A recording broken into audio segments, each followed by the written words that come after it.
Soit qui va lancer l'attaque, Aurélien Rougerie pour Thierry du Sautoir en force en plus, oui. Oh, l'essai de Thierry du Sautoir, magnifique. Je veux le comparer à un boxeur, là, Mohamed Ali et Mike Tyson, parce que quand il est sur le ring, il lâche rien, quoi. Là, c'est un rêve de pouvoir jouer porter le maillot de son équipe nationale. Moi, j'ai eu la chance de le porter 80 fois, mais ne serait-ce qu'avec une seule fois, déjà, c'était quelque chose d'énorme.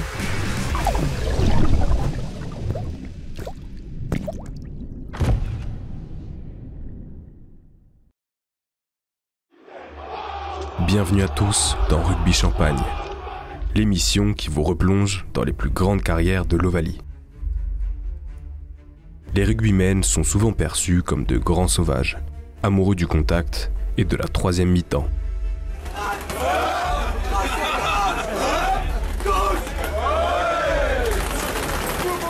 Pourtant, parmi les grandes brutes du XXIe siècle, un taiseux plein d'intelligence a dominé le monde de la balle ovale. Un métis franco-ivoirien devenu le premier rugbyman d'origine africaine à porter le brassard du 15 de France. Un plaqueur hors pair, bourreau des All Blacks, qui fait partie des plus grands joueurs de l'histoire des Bleus. Aujourd'hui, on vous raconte la carrière et la vie du Dark Destroyer, Thierry du Sautoir. Avant de commencer, n'hésite pas à t'abonner à la chaîne si ce n'est pas déjà fait. Vous êtes prêts? Let's go! Ce week-end, la France affronte l'Irlande dans un match décisif pour la victoire finale dans ce tournoi des 6 nations. Après la déculottée subie à domicile l'année dernière, les Bleus ont à cœur de se rattraper à Dublin. Notre partenaire Unibet te propose plein de cotes sur ce duel qui s'annonce explosif. Dans l'équipe du French Flair, notre côté chauvin nous pousse à miser sur une victoire de la France, coté à 2 sur Unibet. Et si jamais tu veux tenter un coup, un succès des Bleus de moins de 7 points est à 3,70. Toutes les autres cotes sont disponibles directement sur l'appli ou sur le site internet. Tu pourras également retrouver les autres matchs du tournoi. Si tu souhaites nous soutenir, utilise le code FrenchFlair à l'inscription pour obtenir un bonus allant jusqu'à 100 €. Mais n'oublie pas que le pari doit rester maîtrisé. Ne joue pas ce que tu ne peux pas te permettre de perdre et surtout, c'est interdit aux mineurs. Revenons maintenant à notre vidéo.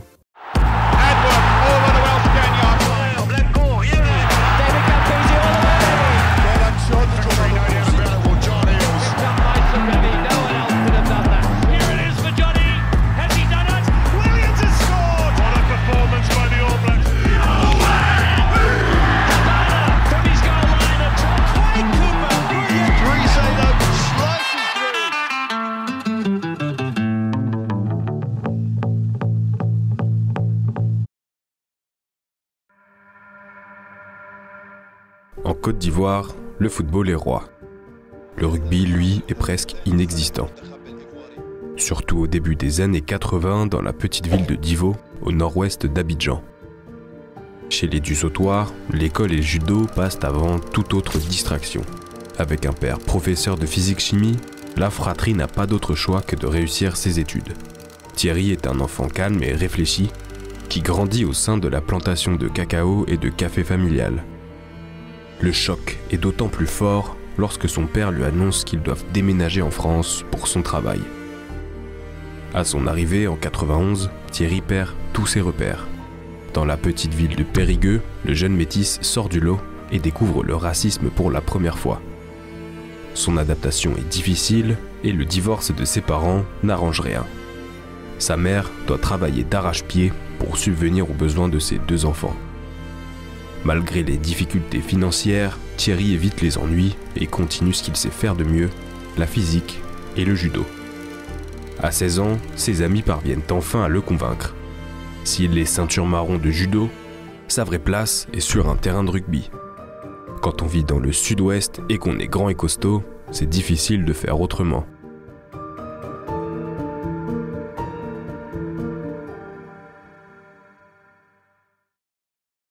Il venait voir ses copains, ils ont dit tu vas venir faire un petit rugby avec nous.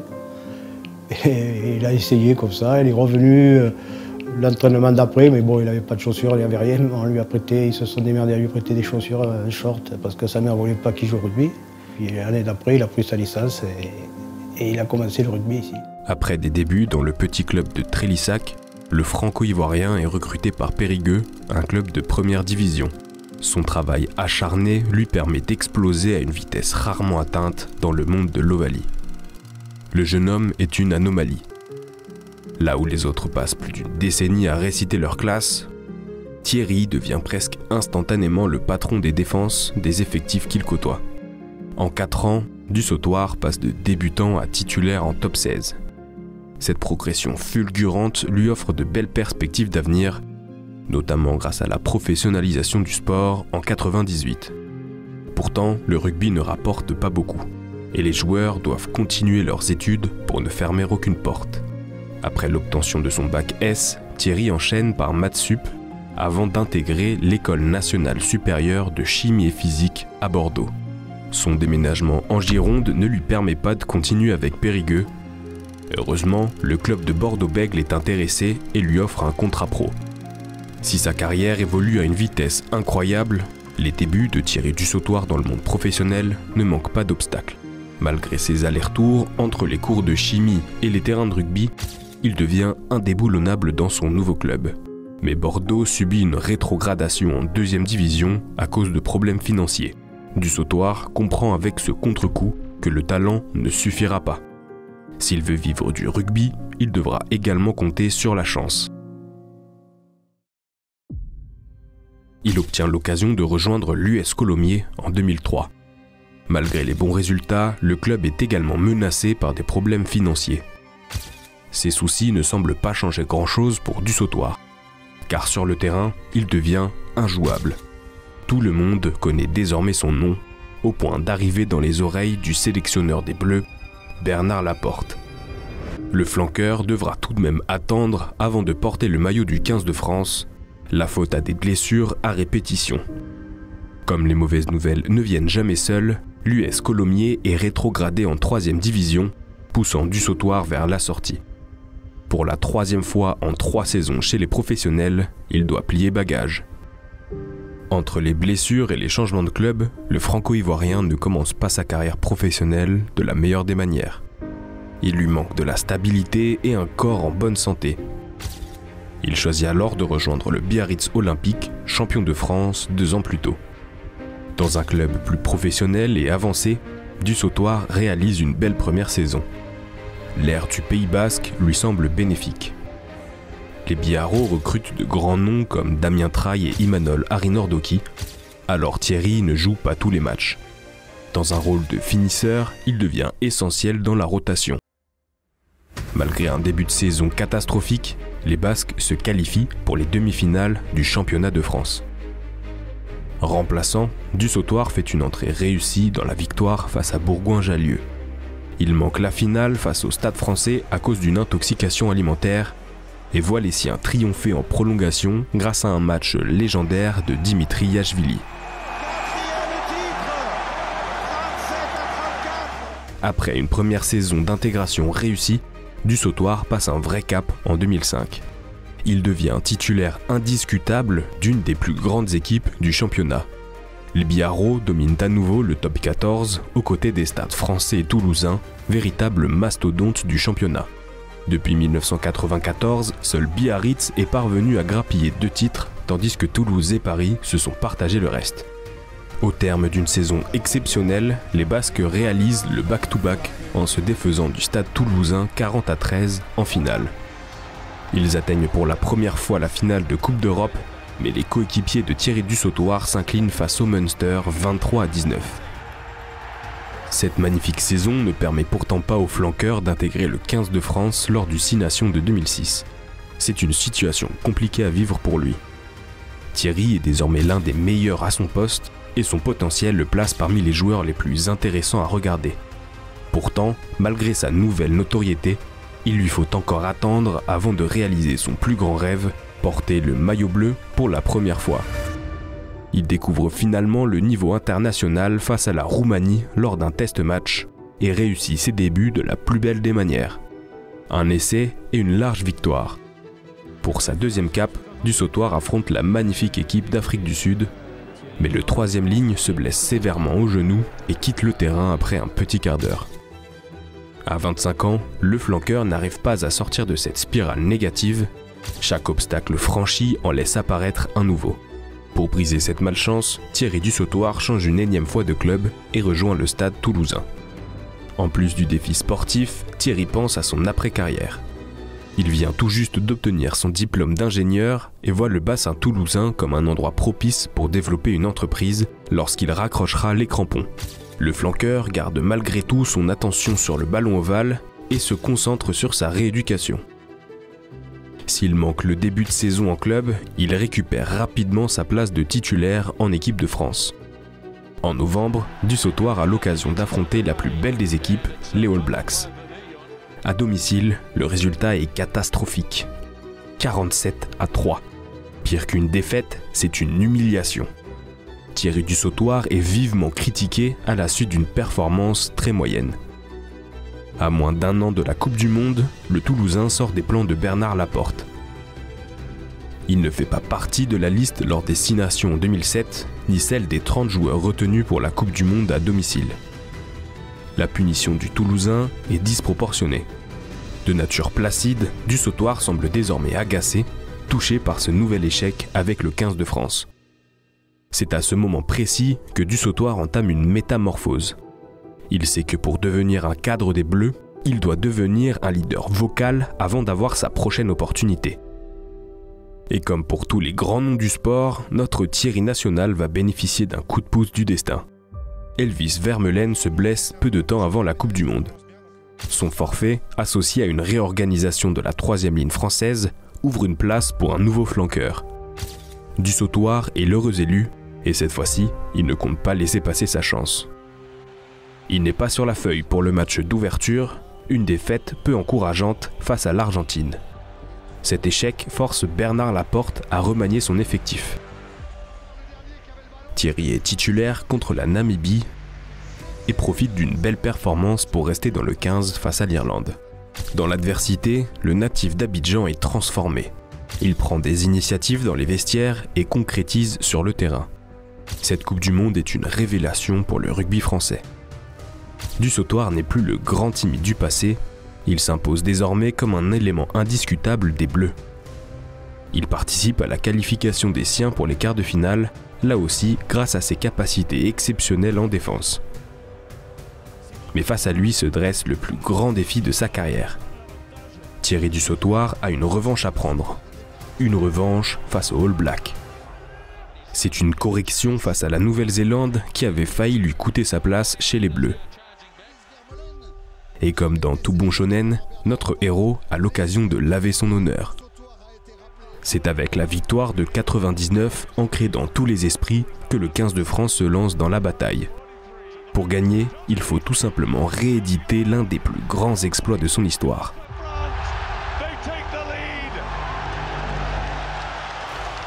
Portée par son public, la France est métamorphosée.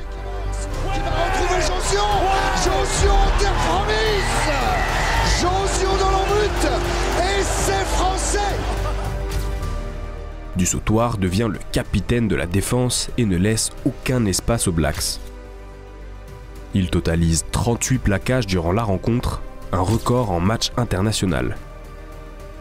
Mais Thierry n'est pas seulement un défenseur. Il score également un essai qui permet aux siens de revenir à égalité en deuxième période.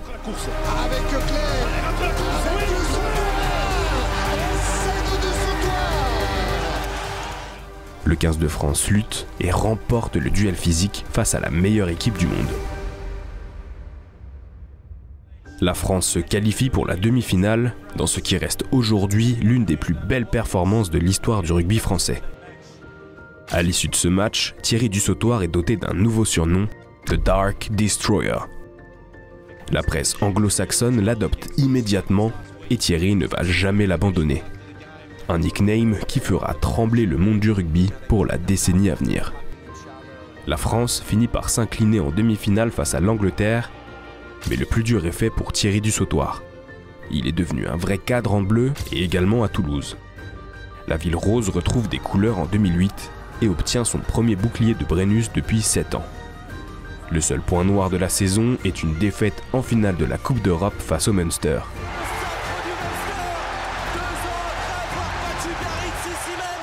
La saison suivante est blanche pour le stade, mais Dussautoir fait désormais partie des meilleurs joueurs au monde. Du côté des Bleus, le destin du Dark Destroyer est décidément lié à la Nouvelle-Zélande. Alors que le nouveau sélectionneur Marc Lièvremont le choisit comme vice-capitaine, Dussautoir profite de la blessure de Lionel Nallet pour devenir le capitaine officiel des Bleus sur le terrain. La France remporte le match 27-22 avec une nouvelle masterclass de leur flanqueur. L'équipe de France s'impose 27-22. Le soulagement placide presque de Thierry Dussautoir. Leader calme et taiseux, loin du stéréotype des rugbymen, Dussautoir va garder le brassard virtuel pour le reste de sa carrière internationale. Car c'est ça la plus grande force du Dark Destroyer. C'est un leader naturel, capable de pousser une gueulante s'il le faut, mais surtout un meneur d'hommes par l'exemple. Son énergie en défense montre la voie à ses coéquipiers. Il est respecté par ses pairs et son intelligence lui permet d'être un excellent relais de l'entraîneur sur le terrain. Pour ne rien gâcher, son palmarès parle pour lui.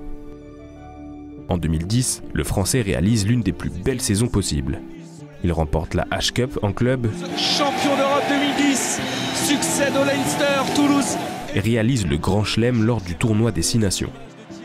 Le premier pour les Bleus depuis 2004. Le capitaine, à nouveau exemplaire, participe à tous les matchs. Lors de la dernière rencontre, il porte les siens dans une véritable guerre des tranchées face à nos pires ennemis, les Anglais. Le match est serré jusqu'au coup de sifflet final. Chaque impact est d'une puissance phénoménale, mais la défense française, héroïque, s'impose face à la brutalité des Anglais. Ça va exploser dans quelques secondes. Le dégagement de Morgan Parra, c'est fait. La France succède à l'Irlande et remporte son 9e Grand Chelem. Et finir un Grand Chelem sur une victoire dans un crunch, ça laisse une saveur toute particulière dans l'Hexagone. La ronde et qui en profite avec ses camarades. J'irai le voir juste après. Écoutez, j'ai un Fabien Galtier très ému à mes côtés. Cette victoire est l'accomplissement d'une vie. Mais Thierry Dussautoir n'est pas comme les autres rugbymen.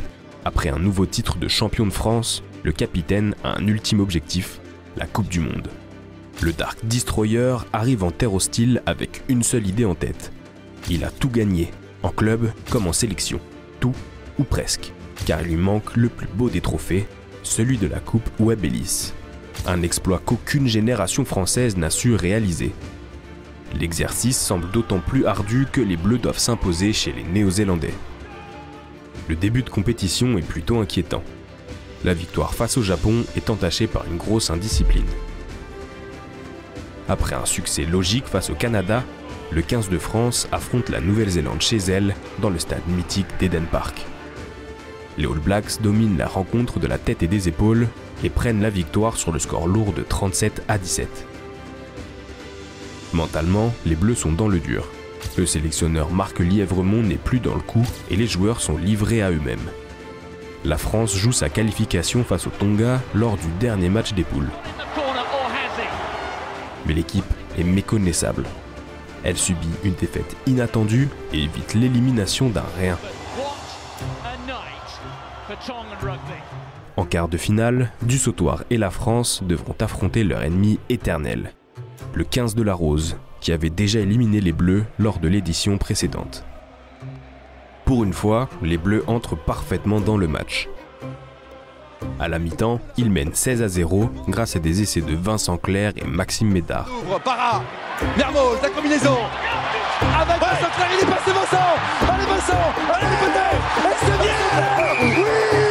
Oui, oui. Français pour l'instant. Monsieur Walsh l'a joué. Et l'on ouvre, on la passe dans les chaussettes. On lâche peut-être Palisson. Palisson, intérieur.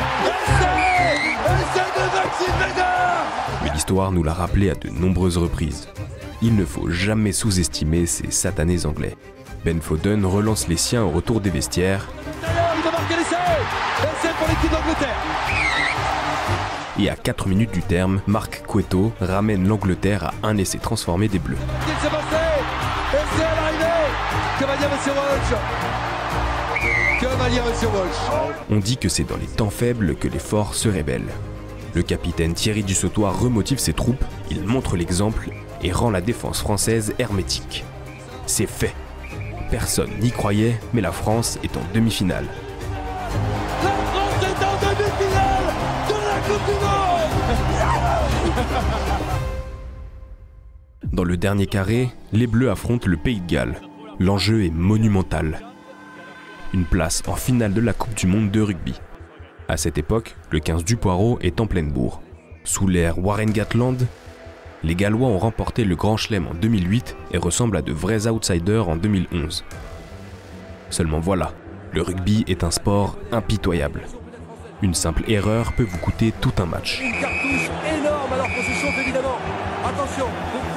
Le capitaine Sam Warburton le sait bien, et pourtant à la 18e minute, il réalise un geste impardonnable. Un plaquage cathédral sur Vincent Clerc qui lui coûte un carton rouge. Certains diront qu'il est sévère, le résultat, lui, reste définitif. Exclu. Oui. Exclu du match. Les Gallois se donnent à fond à 14 contre 15 et réalisent une performance exceptionnelle. Les Bleus ne parviennent pas à percer la défense des Dragons et doivent se contenter des pénalités de Morgan Parra. Le Pays de Galles reste dans le match malgré l'infériorité numérique et revient à un petit point grâce à un essai de Phillips à l'heure de jeu. L'essai de Val Phillips. Les hommes de Warren Gatland ont une dernière chance. Après 27 phases de jeu et 2 minutes dans le temps additionnel, les Gallois perdent finalement la balle et échouent à rien d'un exploit monumental. Que ce fut dur. Quelle équipe galloise. Les Français sont en finale. Ce n'est pas beau à voir, mais ça marche. Pour la 3e fois de leur histoire, nos tricolores sont à une marche du titre mondial. Ce n'est plus vraiment le French flair, mais la défense des Bleus, emmenée par un Thierry Dussautoir stratosphérique, a maintenu ses 2 derniers adversaires à moins de 12 points. Seulement voilà, face à l'Angleterre et au Pays de Galles, une telle stratégie paraît raisonnable. Mais contre une Nouvelle-Zélande qui évolue à domicile, c'est une autre paire de manches. Surtout après la déculottée subie quelques semaines plus tôt. Marc Lièvremont n'aide pas vraiment la cause et passe son temps à critiquer son équipe devant les journalistes. Je leur ai dit ce que je pensais d'eux, à savoir que c'était une bande de sales gosses indisciplinés, désobéissants, égoïstes parfois. Toujours à se plaindre, toujours à râler. Ces derniers sont extrêmement négatifs envers la sélection depuis le début de la compétition. Les All Blacks sont clairement l'ascendant psychologique avant le combat. C'est dans ces circonstances extrêmement difficiles que les Bleus décident de faire quelque chose de complètement fou. Emmenés par le Dark Destroyer, les 22 joueurs du soir avancent face au Haka. Un affront historique dans un Eden Park choqué par la scène. Le ton est donné.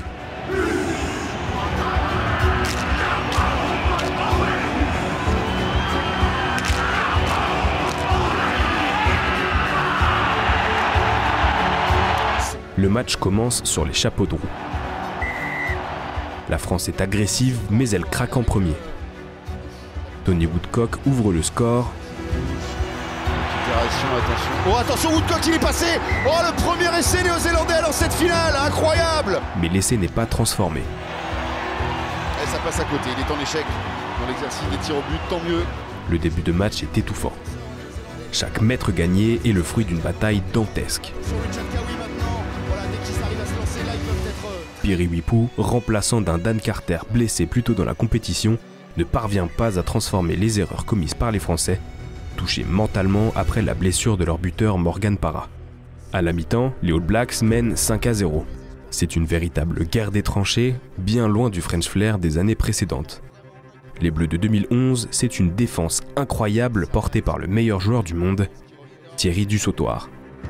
La première période a été éreintante pour tout le monde, mais une finale, ça ne se joue pas, ça se gagne. Les Bleus sont dominés durant le premier quart d'heure et Steven Donald les punit sur une pénalité. Magnifique rendez-vous et auteur peut-être de ses premiers points dans cette Coupe du Monde. Mais après un gros temps de jeu néo-zélandais, le 15 de France se présente enfin dans les 22 mètres adverses. Servi sur un plateau par Aurélien Rougerie, Thierry Dussautoir inscrit les premiers points de la France. Biagvili qui demande à tous ses partenaires de se replacer. François Trainu qui va lancer l'attaque. Aurélien Rougerie pour Thierry Dussautoir. Thierry Dussautoir en force en plus. Oui. Oh l'essai de Thierry Dussautoir, magnifique. François Trinduc transforme et ramène les siens à un petit point. Et ça passe entre les poteaux. Mais l'arbitre du soir, Craig Joubert, prend des décisions plus que surprenantes. Les pénalités s'accumulent pour les Blacks, tandis que les Bleus se contentent des miettes. Et les Français qui avancent sur ce ballon porté, avec des Néo-Zélandais à la faute, regardez, c'est pas possible. Eh oui, monsieur Joubert, il faut siffler. Mais oui, mais il faut siffler avant. Trinduc a l'occasion de donner l'avantage aux siens au pied, mais il se loupe. La France pour la première fois dans cette finale de prendre les commandes. On va tous pousser avec lui. C'est parti. Ah, c'est manqué. Les 10 dernières minutes sont complètement folles. Les Néo-Zélandais enchaînent les fautes dans les rucks, mais le sifflet n'arrive jamais aux lèvres de l'arbitre sud-africain. Dimitriashvili qui montre à l'arbitre quand même que les joueurs ont les mains sur le ballon et qu'on peut pas jouer. Monsieur Joubert qui siffle pas. Il ne reste plus qu'une minute quand les Blacks récupèrent la balle après une énième décision litigieuse. C'est la fin des espoirs tricolores. À domicile, la Nouvelle-Zélande remporte la Coupe du Monde dans un match qui les aura vus plus fébriles que jamais. D'ailleurs, si vous voulez revivre cette Coupe du Monde dans ses moindres détails, on a sorti un flashback sur l'épopée fantastique de nos rugbymen, alors n'hésitez pas à le regarder après cette vidéo. Le retour à la réalité est dur pour Thierry Dussautoir. À 30 ans, il sait qu'il ne va plus lui rester beaucoup d'occasions de gagner le trophée Webb Ellis. Il peut tout de même se consoler avec le titre de meilleur joueur du monde. Il devient le deuxième Français, après Fabien Galtier en 2002, à réaliser cet exploit. La suite est également très belle puisqu'il remporte son 5e Brennus en 2012. Toulouse bat le RCT en finale et tente de réaliser le triplé l'année suivante. Seulement, l'effectif vieillissant se fait éliminer en demi-finale par un Toulon revanchard. C'est la fin d'un cycle dans la Ville Rose. William Servat, Yannick Jauzion ou encore Jean-Baptiste Pou prennent leur retraite à l'issue de la saison. Chez les Bleus, c'est catastrophique. La France termine dernière du tournoi des 6 nations en 2013. En club comme en sélection, Thierry Dussautoir ne connaît plus le succès et son corps est de plus en plus fragile. Il garde un dernier objectif, la Coupe du Monde 2015. Le Dark Destroyer s'accroche à l'infime espoir de remporter le seul trophée qui lui manque, mais le 15 de France est bien loin de ce qu'il était quelques années plus tôt. Le capitaine porte les siens lors des matchs de poule et retrouve son meilleur ennemi en quart de finale, les All Blacks. Mais cette fois-ci, le match va tourner en une vraie boucherie.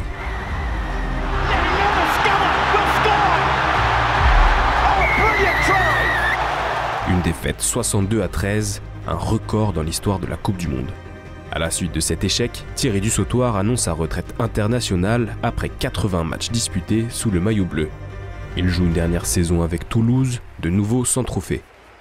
Le capitaine le plus capé de l'histoire de la sélection et l'un des meilleurs joueurs du championnat français raccroche ses crampons en 2016. Une fin indigne d'une telle carrière, mais le ballon ovale est impitoyable. Thierry Dussautoir, c'est le rugby. Un grand gaillard costaud, sobre, mais passionné jusqu'à la moelle. C'est également un palmarès extraordinaire, l'un des plus beaux de l'histoire. 5 boucliers de Brennus, une Coupe d'Europe, un grand chelem avec les Bleus et 3 participations à la Coupe du Monde. Un leader naturel qui menait par les actes sur le terrain. Lorsqu'on écrit les pages du rugby français, le nom de Thierry Dussautoir mérite son propre chapitre. Notre capitaine à tous, celui qui a fièrement représenté la France pendant près de 10 ans. L'homme qui a fait trembler les terribles All Blacks, c'était l'histoire du Dark Destroyer Thierry Dussautoir. Pas trop ce genre de surnom un peu, ça te met, ça te met une cible dessus un peu. C'est en général, moi je sais pas, si j'ai un adversaire qu'on se nomme Black Destroyer, je vais avoir envie de lui montrer qu'il n'est pas si insubmersible que ça. Je veux le comparer à un boxeur, là, Mohamed Ali et Mike Tyson, parce que quand il est sur le ring, il lâche rien, quoi. Là, c'est quelqu'un qui avance toujours, qui laisse pas de place au doute. J'ai commencé à Bordeaux, voilà, j'ai débarqué dans le groupe pro, je savais même pas que j'allais être professionnel un jour. Moi j'ai un parcours très atypique et quand je vois le chemin parcouru, je suis très heureux de ce que j'ai pu vivre. Les gens qui sont venus me chercher, je les ai mis dehors. Il y a un monsieur Beautré. Merci monsieur Beautré de Périgueux. Il est venu, il était assis au salon, il dit Madame Dussautoir, écoutez, il faudra signer le papier de Thierry parce qu'il est mineur, pour qu'il puisse jouer. J'ai dit non. Il dit, vous savez pas ce que vous allez lui faire perdre. Il faut signer le papier. Et lui, il était là, il pleurait, il dit, de toute façon, tu signes pas maintenant, mais dans 2-3 mois, je signerai tout seul.